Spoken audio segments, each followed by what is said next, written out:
You're a man, hang in there. That's what I keep telling myself as I stand here, looking at you, Sarah McAllister, my wife, while you refuse to speak. You're just a couple of steps away, leaning against the kitchen counter, eyes cast down.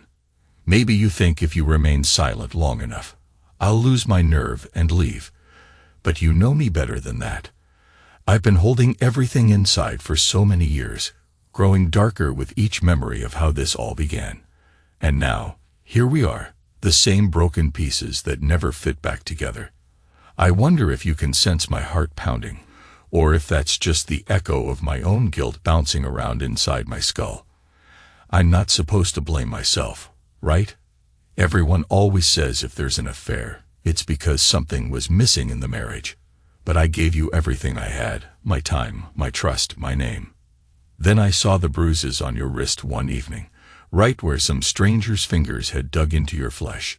And a few days later, there was a hush in your voice whenever the phone rang. A quick movement to close the laptop the moment I walked into the room. You remember those nights, don't you, Sarah McAllister? And you remember what happened when I tried to ask if everything was okay. You gave me a brittle smile, said everything was fine, and then retreated somewhere behind those shutters in your eyes. It was like you'd already left our home, even though you sat right beside me on the sofa. I tried to push away the suspicion. I told myself I was imagining things, that maybe you were under stress. But there was that wedding ring I bought you, your name next to mine on the inside band. And a foreign name I didn't recognize. You must have scratched it there with a needle or a tiny blade, right next to my inscription. I still don't understand how you thought I'd never notice. I rotated the ring on your finger once while you slept, thinking I might catch a glimpse of your dream on your face. Instead, I found the evidence carved into the metal. That's when the real weight of betrayal buried itself in my chest. Look at me, Sarah McAllister. I know you won't, but I'm still asking. Because if you can see how much it hurt, maybe you'd realize the damage that was done. Or maybe you already know, and that's why you're silent. Because my anger is so thick in this room you could slice it with a knife. You told me once, well, not in words, but with your attitude, that I should do whatever I want. Remember, I came home after a shift at the warehouse, sweaty and exhausted, hoping you'd have the decency to look me in the eye. Instead, I found the bedroom door slightly open. I heard the muffled voices, and then I heard that sound. Your breath catching in your throat, that rustling of sheets, the low murmur of a man's voice that wasn't mine. My fists clenched so tight my nails dug half-moons into my palms. Part of me wanted to rip the door off its hinges. But I stood there, listening like a coward, feeling my soul burn inside my rib cage. You moaned his name. Andrew. Andrew Green. At first, I didn't recognize it. It sounded foreign, like you were speaking in a language I'd never heard. And then, piece by piece, it clicked. The ring. The hushed phone calls. The abrupt disconnection when I asked you what was on your mind. All of it pointed to him. My body shook, but I forced myself to stay quiet, because I wanted to see his face. I needed that image seared into my brain. And once I had it, I could barely breathe. He was exactly the kind of guy I always feared you'd find more interesting. Taller than me, broad shoulders, better job, that cocksure grin plastered across his mouth. Even while he was with you in our bed, he looked like a man who owned the world. I don't know how long I stood there, but it felt like an eternity, watching him touch you the way I used to. Watching you respond to him in ways I had only dreamed you'd still do for me. There was heat in the room, tangible, oppressive, the scent of sweat and perfume swirling in the air. My heart pounded so loudly I thought you'd both hear it, but your focus was entirely on each other. And when he reached up to twist your hair around his fist, you arched back with such abandon that my vision blurred. It was the moment I realized. I still loved you, but you were giving yourself to someone else without hesitation. I could have stormed in. I could have struck him or shouted at you, but something inside me froze. I listened instead. I listened to your whisper. My name. You whispered my name in the middle of it. A slip of the tongue, or maybe a vestige of guilt. I'll never know. But it destroyed something deep inside me. I turned on my heel and walked out of the house. You see, Sarah McAllister, I'm not the type who lashes out blindly. I calculate. I observe. I wait. That day was when the plan started forming in my mind. You never told me directly that you wanted me gone, but your body language and your silence afterwards said it all. So that's what I did. I vanished. I changed my name, shaved my hair, even got a different job in another state. Left you and our boy behind. Yes, I know. It's unforgivable. But in my twisted way, I thought if he grew up believing I was dead or simply a runaway, that would be less complicated than watching me unravel. Because I wasn't just angry at you. I was angry at myself. I felt guilty for not being enough, for letting you slip away into someone else's arms. So I buried that guilt beneath layers of new identities. I wore flannel shirts and worked menial jobs. I kept my head down, rarely made eye contact with people. Because every time I saw a ring on someone's hand, I remembered the scrapes on your wrist from Andrew Green's grip. I remembered how you rubbed makeup over those marks, like you were trying to hide them even from yourself. And in that act of concealment, you effectively told me, I've chosen him over you. So I left. 18 years. Can you imagine? 18 years of living as someone else, carrying around the memory of you. Then I got the letter. From our son. God, I almost couldn't open the envelope. My hands were shaking so hard. He wrote that you, Sarah McAllister, are scared of your own husband. Yes, that same Andrew who once gave you goosebumps of pleasure is now the source of your fear. The boy said he found me through some private investigator's lead. He wants to know why I never came back, and why you ended up terrified.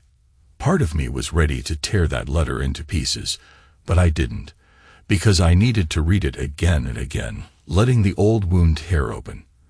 That's when all the resentment boiled over. I told him the truth, that I orchestrated everything, short of laying a finger on you physically. I planted doubts in Andrew's mind, hired people to casually mention your name in bars he frequented, sent him snapshots of you at random times, with date stamps that implied you were seeing someone else. I carved his name inside your ring, the same ring I'd once etched with my own vow, just to show how your loyalty had shifted. I wanted him to taste the same bitterness I had. And from the shadows, I watched as he grew suspicious, controlling, eventually turning into the man you fear. I never needed to touch you to make you suffer. That was my brand of revenge. A quiet push into chaos, letting your own choices devour you from the inside. But here's the thing, Sarah McAllister. I still loved you. Even now, even in this suffocating silence. That's the messed up truth. I blamed myself for not being who you wanted, and I hated you for betraying me. But love and hate can sit side by side, strangling each other like two weeds growing from the same root. And now our son is begging for guidance, asking if he should run away too, or if he should confront the demon you two created. You want to know my advice? I told him, stay. Stay in the house. Stay close to her, but keep your distance emotionally. Observe. Learn her weaknesses, every hidden regret, every quiet tear she tries to hide. Then use them like I did. Strike from within so she never sees it coming. Let her watch her life crumble, piece by piece, while you stand there, calm and silent. That's what I said, Sarah McAllister, because that's what I did. And you and Andrew both walked right into my trap. Why did I do it? Because in my twisted logic, I thought if I wasn't good enough to keep you, then I'd be the reason your happiness died. That was my revenge, fueled by a warped sense of guilt. Guilt that maybe if I tried harder, you wouldn't have looked elsewhere. Guilt that maybe I was too boring, too predictable. You wanted a man who could give you excitement. Instead, you got a man who gave you fear. It's sick. I know. But I lived with that for almost 2 decades, letting it fester, until it became the only thing I could believe in. So why am I here now, standing in front of you while you stare at the floor? Because he found me. Our son found me. He insisted we meet again, if only once. And I guess there's a part of me that needed to see your face. To confirm that you still exist beyond the nightmares. I wanted to see if I felt anything real when I stood in the same room as you, besides anger, besides regret. You're not speaking, but your eyes flicker with something that might be sadness, or maybe fear, or maybe you just don't have the words to say, I'm sorry, or I loved you once, or I wish I could have been enough for you. Maybe none of that matters now. We've gone too far down this path. You have a husband who might hurt you. You have a son who's stuck in the middle, carrying our shared wounds. And here I am, the ghost you thought was buried, standing in your kitchen like a living reminder that some betrayals never really die. I can't stand the silence. I need you to say something, anything, but you just keep your arms folded, fingernails digging into your elbows, as if you're trying to hold yourself together. And me, I'm standing here, talking and talking, wanting to shake you out of this trance. I want you to scream at me, throw plates, cry, beg. Anything but this cold, wordless surrender. I imagine that night again, your breathless moans, his low growl in your ear.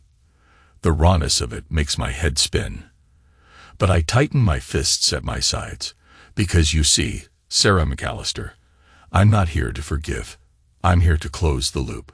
To tell you, face to face, that I've already given our son the instructions he needs to do what I did. Quiet, calculated, level in its subtlety. And maybe you're thinking you deserve it, or maybe you're just numb after all these years. But I see your jaw tense, and I wonder if, behind that tight-lipped silence, you're cursing me. Does it matter? In a few hours, I'll walk out the door again. If you call the police, they won't find me. I have a new name, new papers, new life. If Andrew tries to hunt me down, he'll probably fail. I've had a long time to perfect the art of disappearing. But I can't disappear without telling you something important. I still love you. It's the one constant in this labyrinth of betrayal. I'm a fool, right? A pathetic man who never got past the heartbreak. Maybe so. But that's the truth. You must be wondering why I tell our son to destroy you if I love you. Because that love is poisoned by something that will never heal. You made me question my worth as a man. I guess I want you to feel what I felt. Unsure of your every step, terrified that your reality might collapse. If love is an anchor, then betrayal is the storm that rips the ship apart. And I've turned into that storm for you. This is the part where I might normally break down, or show you some tearful confession. But I won't. My emotions are all caged behind this tight, simmering anger. I feel them pressing against my rib cage, pounding for release. But I clamp my jaw and keep them inside. Because men like me, we don't break down. We channel the pain into control. That's what I did, what I do. That's how I survived after I walked away 18 years ago. I see you trembling slightly.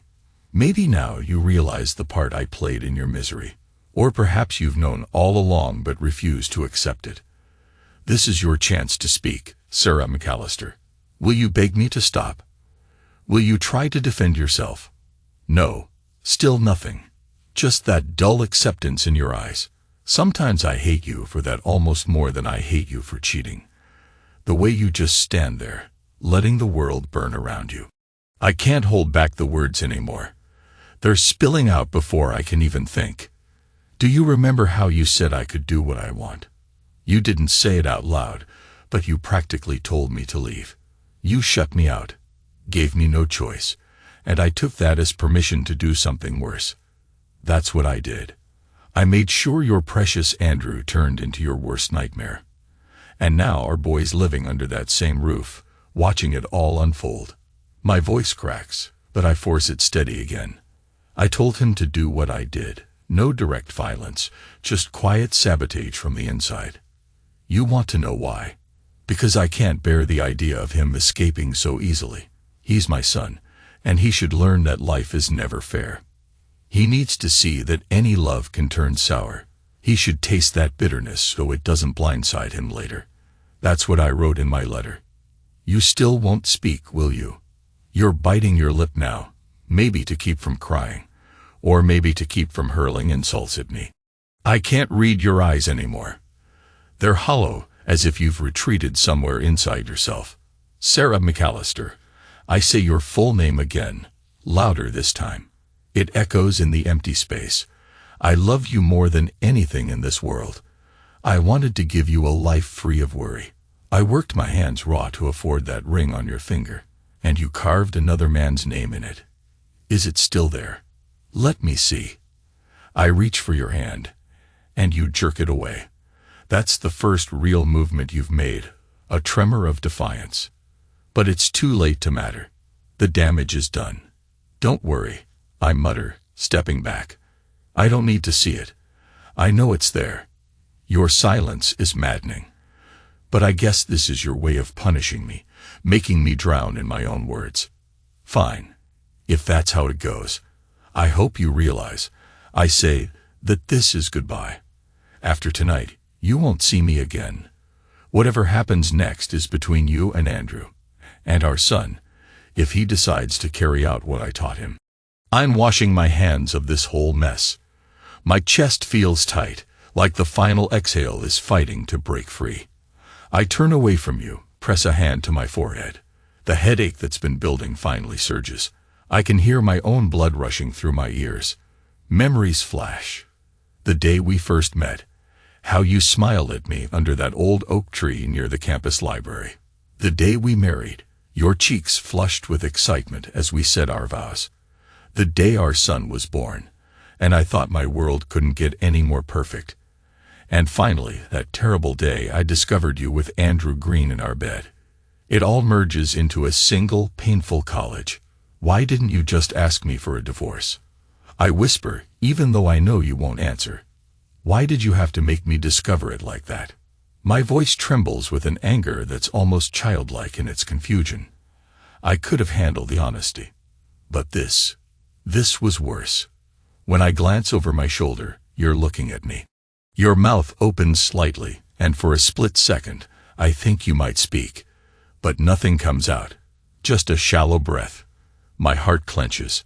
I realize that even now, I'm hoping for some flicker of redemption, some sign that you cared enough to give me closure. But I know better. I force my gaze to the clock on the wall. The time is late. Too late for regrets, too late for second chances. My car's outside, waiting to take me back to the life I've built in another state, under another name. I tried to outrun the past once, and it finally caught me in the shape of our son's letter. Now I'm giving the past one final nod before burying it for good. Sarah McAllister. I say, my tone quieter, steadier. I want you to know something. Love doesn't die. It twists, it deforms, but it clings to your bones. That's the real curse. It means part of me will always belong to you. Even after everything, I still want to protect you, hold you, make you laugh. Then at the same time, I want to watch you break. That contradiction tears me apart. But you don't get to see me torn anymore. I won't give you that satisfaction. I walk to the door, each step 1,000 pounds on my legs. You don't move. You just watch me, statue still, tears gathering in the corners of your eyes. Maybe you think if you cry, I'll soften. I did, once, but not now, not anymore. The door handle feels cold under my fingers. I twist it. I look back one last time. Your lips part, but you're silent still. I wonder if I'll ever hear your voice again. Part of me hopes I won't, because it would just open the wound wider. And so I leave. The night air meets me outside, crisp and unforgiving. My mind swirls with a mixture of triumph and emptiness. I've confronted you, told you about my part in your downfall, confessed that my love never died. And you said nothing. Perhaps that's your final victory, your last way of punishing me. A hush that echoes in my mind, forcing me to replay every emotion in isolation. In the car, I sit gripping the steering wheel. My reflection in the rearview mirror is barely recognizable, shadows clinging to the shape of my face. I start the engine, but I don't drive off immediately. I let the rumble settle in my bones. My eyes close for a moment as I picture your silent figure. Then I imagine our son, reading my letter, maybe crumpling it in frustration, or maybe embracing the cold logic I spelled out for him.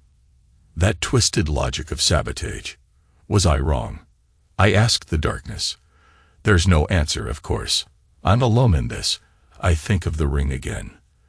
The metal band around your finger, bearing my name, bearing his name, your name, and all the scars we inflicted upon each other. It's the perfect symbol of how tangled we've become. I exhale. Maybe this is what being a man is about. Shouldering the guilt, even if it's twisted or misplaced, and never letting anyone see the tears. You're a man, hold it together. I whisper to myself in English this time, a quiet echo of the words that started everything tonight. Then I pull away from the curb, leaving your house behind. I don't look back at the lights in the window. I don't want to see if you're watching me drive off. The road is empty, stretching out like a promise of some bleak freedom. But there's no real freedom from what we've done to each other. Just distance. The drive feels endless as I cross town, heading for the highway that leads to my rented apartment a few states over. I focus on the lines of asphalt illuminated by my headlights. Yet my mind drifts inevitably to our son. If he does follow through with what I told him, it'll destroy him as much as it destroys you. Revenge has a way of staining the heart forever. But I can't pretend I'm some benevolent father either. I told him the truth of how I fought back against you. That honesty might be the only gift I ever gave him. Hours pass in a blur of rest stops and long, straight roads. Morning creeps into the horizon, painting the sky with bruised purples and reds. My eyes burn, but I keep going. There's a hollow place inside me where anger used to live, and it's expanding. The more I think about leaving you there, speechless, the more I sense that maybe I lost something precious in that final confrontation. Some fragile shred of hope I've been nursing all these years. But it's done. And I won't regret it. Or maybe I will, but that regret is my burden alone. I told our son to do exactly what I did, to tear you down from the inside, to make sure you taste the same hopelessness. A part of me wonders if he'll go through with it. Or maybe he'll break the cycle and find a better path. That would be something, his victory over both of us. Still, I can't deny the satisfaction I felt seeing your face.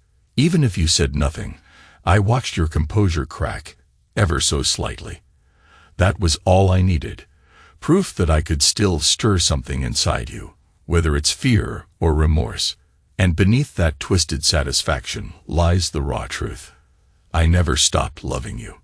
It's the agony of a man who has loved too deeply and lost. When you took Andrew into our bed, you shattered the man I was. All that's left is this shape I've become. Someone who quietly inflicts torment, who would rather see you suffer than see you happy with someone else. The sunrise is behind me now as the highway leads into the next state. I stop for gas at a rundown station. The clerk inside eyes me suspiciously, maybe sensing the storm in my eyes. I pay in cash, always cash. Like the drifter I've been for the past 18 years. No attachments, no digital footprints, just a ghost passing through. I grab a coffee, stand next to my car, and stare at the horizon for a long minute. That's when a wave of sudden nausea hits me, forcing me to close my eyes and breathe through it. Guilt. Plain and simple.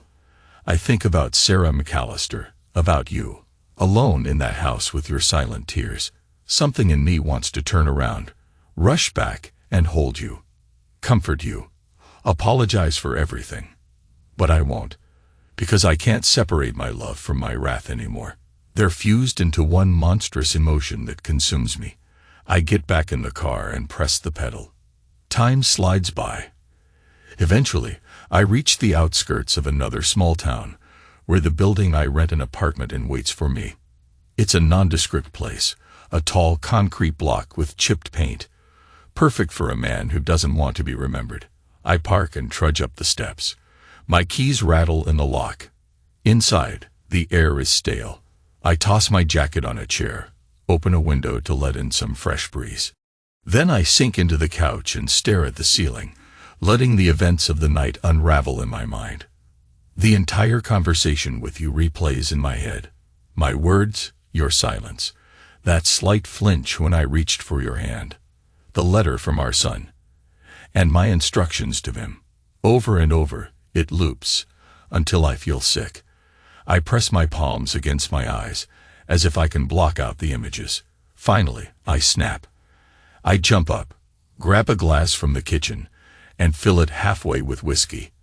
The burn down my throat is immediate. It warms me in a way that only sharp liquor can, an imitation of solace. I wonder if you're still wearing that ring. If so, do you feel the markings on your skin each time you twist it? Do they remind you of the night I found you with him? Maybe you'll tear it off in disgust. Or maybe you can't let go of the symbol of what we had, even though you destroyed it. I laugh bitterly at the irony. A ring meant to unite us, now turned into an emblem of betrayal. Hours pass, or maybe it's days, and I avoid checking my phone or reading any mail. I don't want to see if our son wrote back. Not yet. I'm not ready to face the possibility that he might reject my twisted advice, or worse, that he might embrace it fully. Eventually, I reach a point where I realize I can't hide forever. I shuffle over to my tiny desk, open the laptop I keep offline for journaling. I stare at the blank page. Sarah McAllister. I type, then pause. My hands tremble as I try to figure out what I want to say. Another letter. A confession. I can't find the words. The events of that last meeting are too raw, too tangled. So I shut the laptop and close my eyes, leaning back in the chair until it creaks. I drift into a restless sleep filled with fragments of memory. I see you standing in the kitchen again, not speaking, tears glimmering at the corner of your eyes. I see Andrew, that self-assured grin on his face, turning into a snarl of rage as my manipulations take root in his mind. I see our son, caught between wanting to save you and wanting to punish you. And through it all, I see my own reflection, haggard and haunted, telling me I'm the cause of all this, that it was my fault you strayed, my complacency that drove you away. The dream is suffocating, but I can't wake up. In the dream, I try to say your name, but the words come out broken. When I finally manage to jerk myself awake, sweat soaks my shirt. I rub a hand over my face. My heart's racing. One thing's clear. This guilt I carry isn't going to fade just because I confronted you. The whiskey might numb it temporarily, but it'll come back. It always does. And what's worse, I realize that my final words to our son might have condemned him to a lifetime of bitterness. I told him to be like me, to orchestrate your destruction. Is that what a father does? Or have I just proven I'm no father at all? I stand up, pace back and forth in the apartment. The day is bright outside, but in here it feels like twilight. My only companion is the echo of your silence. I never thought I'd miss your voice so much, even if it was to accuse me or scold me. Anything would have been better than that hollow quiet. Eventually, hunger forces me out. I shuffle down the street to a small diner. The waitress recognizes me with a polite nod. I'm a regular here, though I rarely talk. She pours me black coffee, takes my order, a burger and fries. I barely taste the food. My mind is still replaying our confrontation. I keep seeing your eyes, that silent plea or curse. I'm not sure which. The coffee turns cold, but I sip it anyway, letting the bitterness coat my tongue. My father once told me that a man always faces the consequences of his actions head-on. It's an old-fashioned sentiment, but it's stuck in my head for years. If I were following that advice, I'd have stayed with you, fought for you, or at least confronted Andrew directly. But I didn't. I vanished, then exacted my revenge from a distance. I guess that makes me a coward, no matter how carefully I plan my retribution. When the waitress brings the check, I tip more than usual, as if paying off some minuscule portion of my debt to the world. Then I walk outside, where the sky stretches wide and empty. I feel like a stranger in my own skin. I realize that for all my talk of leaving the past behind, it's still with me, lodged deep in my gut. In the days that follow, I receive another letter from our son. He doesn't mince words. He tells me he's read my instructions and has no intention of carrying them out. He says he loves his mother, even if she made mistakes, and he won't subject her to more emotional torture. He also says I've proven I'm not a real father by suggesting such a thing. He says maybe Andrew is a monster, but that's not an excuse to become one myself. He wants to break the chain, not continue it. I read that letter a dozen times. At first, I'm furious. How dare he judge me? He has no idea how deep my wounds go, how long I lived with the memory of your betrayal. But then, after the anger subsides, I feel something else. Relief. Because if he refuses to walk my path, maybe he'll find a way to heal, to move on without burning everything around him. Maybe he'll be a better man than I ever was. So here I am, Sarah McAllister, alone in this crummy apartment, your ring burned into my memory, your silence echoing in my ears, and our son choosing compassion over revenge. What does that leave for me? Maybe nothing. Or maybe I can still find some glimmer of redemption. The thought flickers briefly in my mind. What if I go back, stand between you and Andrew, and stop the cycle of violence myself? But then I think of your unwavering silence. I think of the marks on your wrist, the hush in your voice, the shape of another man in our bed, and my courage falters. I suppose all that's left is the knowledge that I told you everything. I pulled the final veil off my secret. You can't pretend you don't know who orchestrated Andrew's paranoia, who fueled his insecurity. And you can't pretend you don't understand why I did it. My actions were monstrous, but they were born from a twisted love. The kind that can't let go even after it's been betrayed.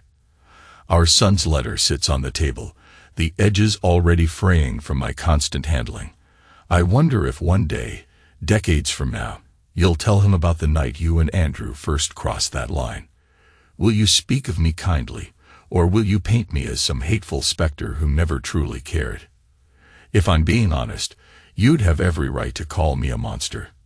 But then again, you'd be leaving out the part where my love for you was the reason I turned into one. The world keeps turning, no matter how shattered our lives are. I step outside, feeling the sunlight on my face, uncertain of where to go next. Maybe I'll move again, adopt another name, start a new job, keep running from the same old ghosts. But a tiny voice inside me says it's time to stop. Time to accept that I'll never escape the memory of your betrayal or my own cruelty. That voice tells me I should find a way to make amends, not only to you but to our son. Yet I doubt you'd ever accept an apology now. The damage is far too deep, and perhaps I deserve the consequences. I lift my phone, thinking about calling you. The number's burned into my mind, though I haven't dialed it in over a decade. My thumb hovers, but I can't press the button. I picture your silence on the other end, the sound of your breathing, or maybe Andrew's steps in the background. I lower the phone. Back in the apartment, I watch the dust motes swirl in a sunbeam that cuts through the blinds. I feel as if I'm in a waiting room for ghosts, suspended between the life I left and the life I refuse to enter. My vengeance is complete, but it tastes like ashes. My love is still there, lodged in the emptiness of my chest. The guilt that started as a dull ache has become a constant hammering. And that's it, isn't it? I did what I thought I had to do. Then I came to you, told you everything, and walked away. Now the real punishment begins. Living with myself. You, at least, have someone by your side, even if he's the one you once preferred. Our son, for all my dark instructions, has chosen a more merciful path. He'll be all right, I think. He's strong in a way I never was. Maybe that's your influence, maybe it's mine, or maybe it's just who he is. I write another letter to him, this time offering no instructions, just an apology. I tell him he's right to break the chain. He might hate me forever, but at least he won't become me. After sealing the envelope, I set it aside. Whether I actually mail it or not, I'm not sure. But writing it down feels like letting out a breath I've been holding for years. Evening falls. I step onto the small balcony that overlooks an alley. The smell of cooking oil and garbage drifts up, reminding me how mundane life can be after a grand betrayal. It's almost laughable. This alley could be behind any diner in any town. Maybe we're all just people living out our tragedies, side by side, never realizing how deep the wounds run. I shut my eyes. For the first time since I left you standing there in the kitchen, tears threaten to break free. I swallow hard, forcing them back. A man controls his emotions, aggressively if he must. That's the code I've lived by. But sometimes it feels like a cancer in my chest. I open my eyes and lean on the railing, letting the cool breeze brush my face. I think of you again, Sarah McAllister. How you stood with your arms folded tight, nails digging into your own flesh. I remember how you once held me, back when we were young, and I told you about my father leaving us. You said you'd never abandon me, and I believed you. Now, ironically, I was the one who abandoned you. Maybe that's a sign of how twisted our path became. Cars pass below, headlights cutting through the dark. I realize I haven't eaten since that diner meal. My stomach rumbles, but I don't move. Food won't fill the emptiness inside me. Eventually, I go back into the apartment, open a cupboard, and pull out an old photograph I keep tucked away behind cereal boxes. It's the only relic from our old life I allowed myself to keep. In the photo, you're wearing a sundress, grinning at the camera, eyes bright. I'm standing beside you, one arm wrapped around your waist. We look like a couple on the brink of endless possibilities. God, we were so naive. I trace your face with my finger. Then I set the photo on the counter and stare at it for a long time. That's who I fell in love with, a woman who once saw me as her world. Where did we go wrong, Sarah McAllister? Was it me working too many hours? Was it your longing for something I couldn't provide? Or maybe we just weren't meant to last. The question has no real answer, and it torments me anyway. Night deepens outside. I flick on a single lamp. The letter to our son remains on the table, sealed, waiting. I wonder if you and Andrew are locked in some tense argument right now, or if you're silently reading the words I left unsaid in your mind. Maybe you're cursing me. Maybe you're crying. Or maybe you're numb, too exhausted to feel anything. I'll never know. And that's the final sting. Not knowing whether you ever forgave me for leaving, or for sowing the seeds of Andrew's paranoia. Did you guess it was me all along? Sometimes I think you did, but you refuse to admit it. Well, now you can't hide from the truth. And I can't hide from it either. It's the truth we share, this ugly bond that ties us together more tightly than any vow. My eyes blur as I sit down again on the couch. The anger is gone, replaced by a hollow grief. I think about calling you, telling you everything I've just told myself, but it would change nothing. Your silence is probably the only answer I'll ever get. Time slips away, the clock ticking relentlessly. For once, I let my guard down. I let a tear fall. Just one, sliding down my cheek, burning like acid. I don't wipe it away. I let it sear me, let it remind me that I'm still alive, still capable of feeling something besides hatred. That's what it means to love someone. Even after everything, you can't fully shut it off. It stays with you, no matter how deep you bury it. Sometimes, that love turns rancid, laced with bitterness, but it's still love at its core. And that is my curse. I'll carry it to my grave, remembering the moment I realized my love for you was stronger than my ability to let you go, stronger than my own pride, strong enough to make me do terrible things. Eventually, dawn comes again. A faint light creeps through the blinds, and I'm still awake, my eyes bloodshot, my mind racing. I know I can't keep living like this, stuck in the aftermath of my own revenge.